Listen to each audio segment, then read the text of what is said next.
It's been a great pleasure and a great honor and a great challenge to address the issues of the tidal basin. I'd like to firstly thank my team who've been working very hard over the past few weeks to develop what we call an argument. We think that this is a very early stage in terms of rethinking what the tidal basin can be. And so for us, this whole exercise has been about how do you construct an argument based on the historical geographical facts of Washington, D.C., its location, its urban layout, the already measurable and deleterious impacts of climate change and flooding on the city already, and the inevitability of change and adaptation in the future. And in our previous study, we looked at the history of the city, the fact that it's sited on this marshland, the trace of the marshland going all the way through the National Mall, and that echoing with both the 100 and 500-year flood zones, with significant issues facing us as we move forward. This is sort of in many ways just the beginning of the challenges that the city is going to face in terms of flood, climate change, increased heat, and a totally different ecological environment. And this is the work we sort of went through analytically to just look at the tidal basin, the various levels, the dimensions, the scale, the important vistas and the important axes as one looks across the basin, and importantly the sectional profile and the sort of the real issues here with not only tidal change but storm flood. That 17.6 feet was achieved in the 1950s. So once you cover this site with 18 feet of water, the entire tidal basin is covered.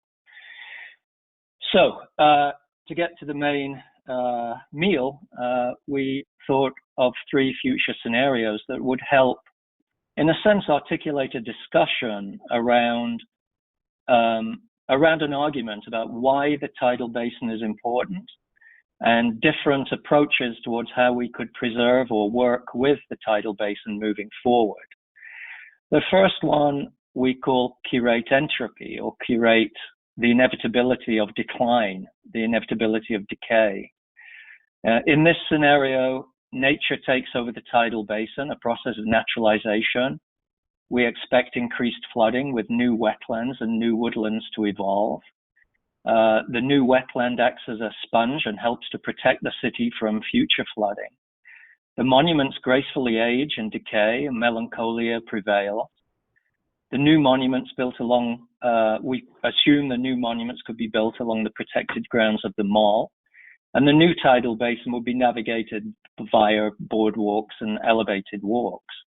One example here is Alcatraz as a sort of a ruin that tells a significant story, or the many examples we could find of nature beginning to take over artifacts, including monuments, and the sort of the charm and the memory of the ruin. And there are instances of this already there today, the way the beautiful cherries are sort of falling into the tidal basin, the tidal flooding of all of the pathways and edges. And this map here shows the 1 to 500 year flood zones in the heart of the city. And so what we propose for this scheme is an elevated ring walk over a naturalized tidal marsh. And the ring walk on the northern side would have a levee that would protect DC from future flooding. But the tidal basin itself would welcome and absorb and work with the processes of nature over time. This forms a sort of geometrical circle. The circle itself goes out over the Potomac, and because it's a raised walk at elevation 18, you'll enjoy great prospects, not only across the tidal basin and across to the skyline, but also out across the Potomac. And you can see also a number of other figures, an ellipse and a smaller circle that are tying connections down to the FDR and around the Jefferson Memorial. You see it a little clearer in this drawing.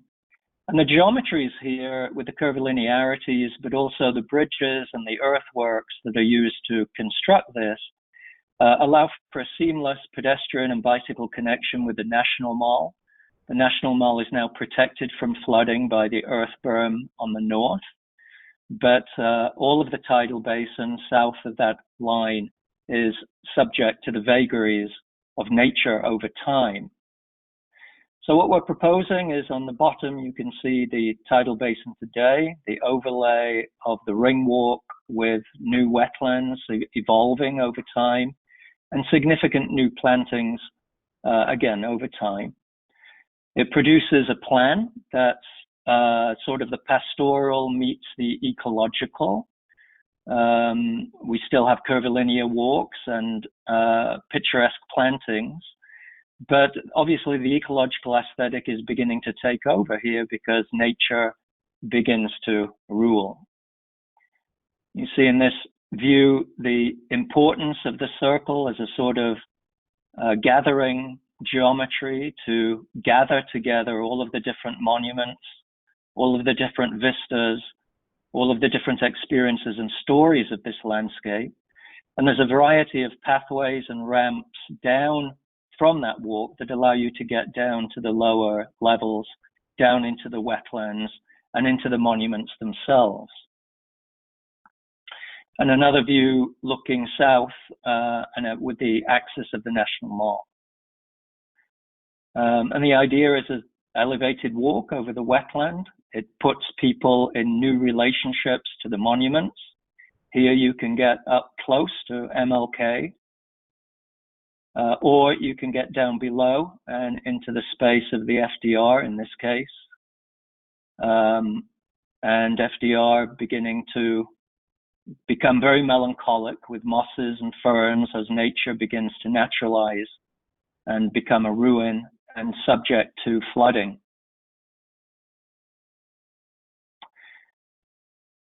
And this is a view of the basin today and a view of the basin tomorrow as it sort of naturalizes into wetland in this scenario.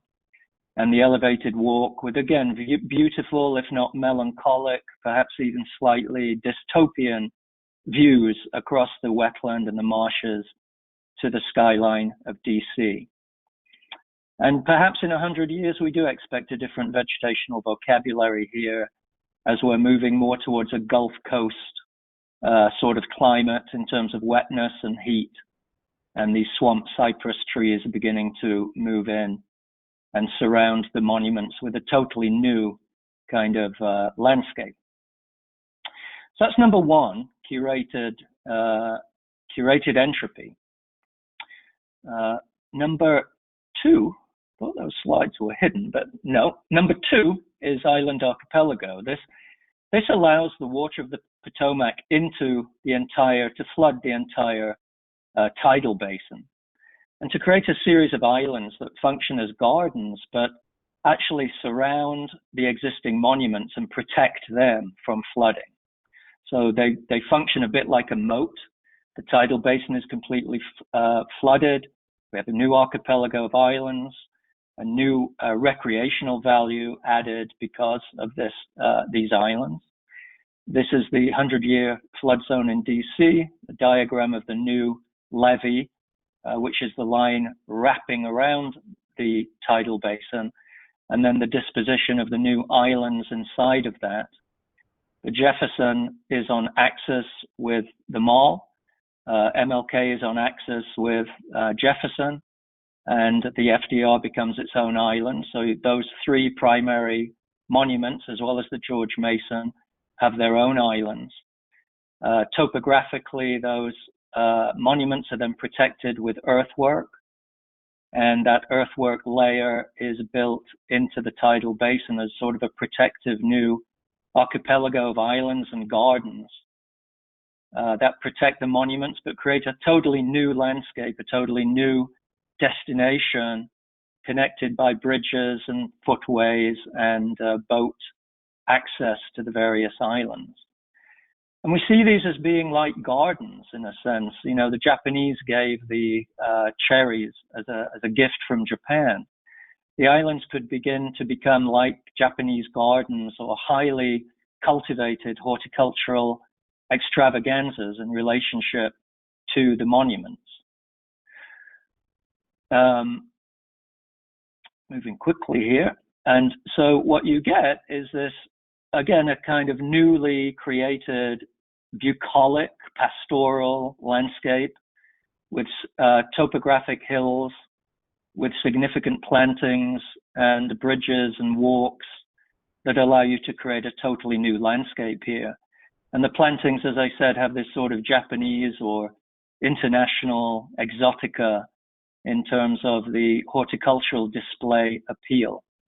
So MLK is here totally protected, but surrounded now with gardens, clear vistas out to the Washington Memorial, and this overall thematic of gardens and islands. The final scheme, which is the most sensible, is called Protect and Preserve.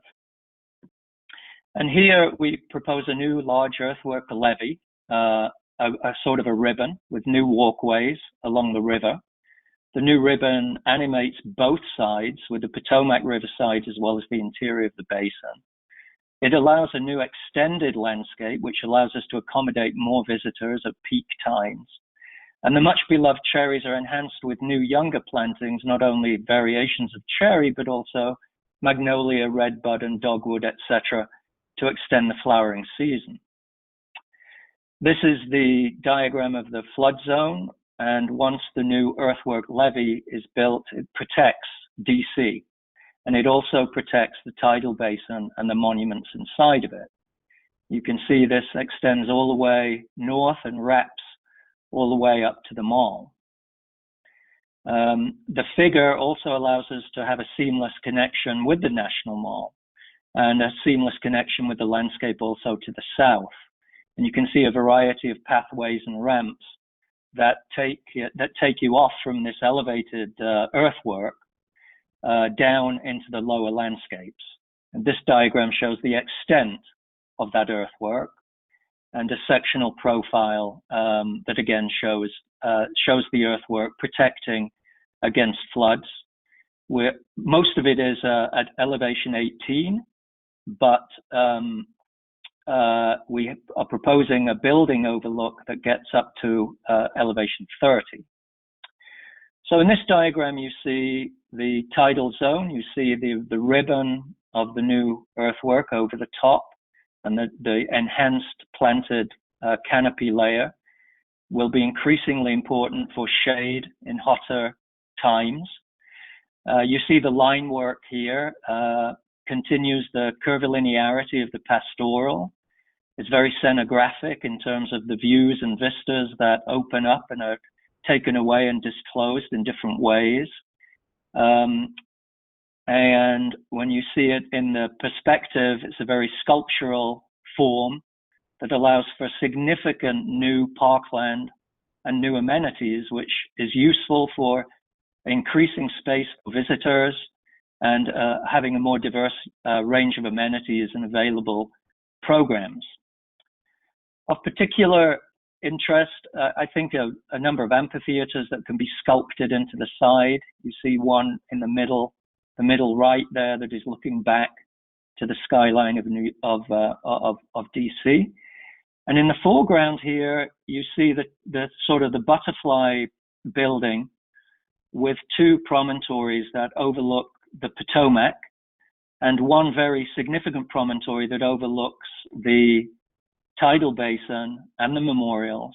And underneath of that can be a small building. And you see this view here with the Potomac on one side and tidal basin on the other. This is the top of the earthwork.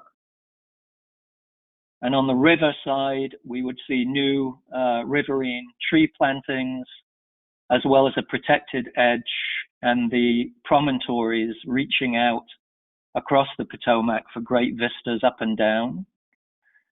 This is a really regal and, I think, beautiful view, where we're looking at the Washington Monument, but also the promontory with the visitor center building below, overlooking the tidal basin. This is a view from the top of that promontory, looking at the monuments and the skyline of DC from a much higher elevation. This view shows the two promontories, the one on the right overlooking the Potomac, the one on the left overlooking the monuments and the basin. And this is a quick view of the amphitheater overlooking the tidal basin with two clear vistas to the Jefferson and the Washington monuments. And down in the tidal basin itself, it's preserved, it's made better than ever. Plantings are enhanced, pathways are restored, cycles of use are continued, but we're providing now a much more expanded landscape and activation of the Potomac. So we had briefly the curated entropy notion of melancholia, certain amount of moodiness and entropy, very temporal dimension. The sort of archipelago of islands, a very ambitious and visionary transformation, but it accepts flood water and creates a whole new destination and series of gardens for the monuments to be nested within. And the protect and preserve scenario with the earthwork around the tidal basin connected into the mall with significant new vistas and overlooks and promontories to increase visitor experience and visitor appeal. And finally, a 30-second or so animation. I hope this is playing. It's playing for me, but this is just a quick animation to show the fact that the tidal basin and its monuments can be preserved in total, can be improved through restoration. Here we have the big overlook overlooking the monuments, the skyline, and the water. Beneath that is a new small building. This is now pulling out to look at the top of the earthwork that is essentially the levee, but it's actually sculpted and shaped as new parkland. And here comes a big storm. The storm is raining hard and the Potomac is rising. The water is coming to the top of the levee, but doesn't make it any further before receding. The sun comes back out, and you end up with a protected and preserved tidal basin National Mall, Washington, D.C., and a beautiful new riverfront park. That concludes my presentation, so thank you.